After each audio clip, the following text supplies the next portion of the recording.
जी, मेरी जो अभी पोस्ट मैंने मसाजिद को शहीद करने वाली लगाई थी, उस पे मुझे बड़ी हैरत हुई, लेकिन मुझे बिल्कुल भी हैरत नहीं हुई कि बहुत सारे कमेंट्स जो हैं ख़वातीन के, लड़कियों के,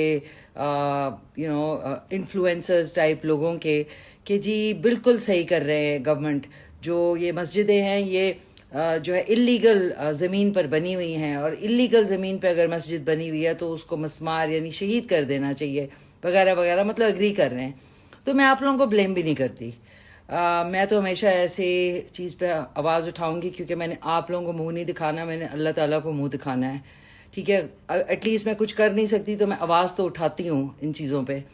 आप लोगों से मुझे कोई वो नहीं हुआ, सरप्राइज नहीं मिली, क्योंकि गधे, कुत्ते और सुअर का गोश्त खा खा के हमारी कौम जो है, गरम गरम कबाब खा खा के ना, वो बिल्कुल बेहिस्सी हो गई है। उनको कोई फर्क नहीं पड़ता कि मस्जिद जो है शहीद की जाए इस्लामिक रिपब्लिक ऑफ पाकिस्तान में, या कोई और इस तरह की चीज़ हो, तो उनके लिए बड़ा नॉर्मल हो गई है ये चीज़।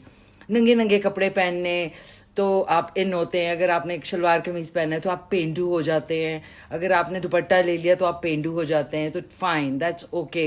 मुझे इससे चीज़ों से कोई फ़र्क भी नहीं पड़ता।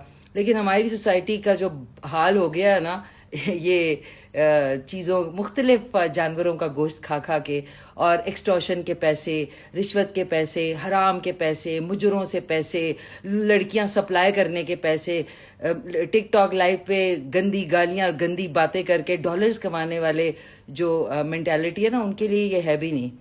मैंने इसलिए कहा कि मेरी नज़र में, मेरी पूरी अपनी ज़िंदगी में किसी मस्जिद को पाकिस्तान में शहीद करना, मेरी नज़र में इट इज़ अनबिलीवेबल।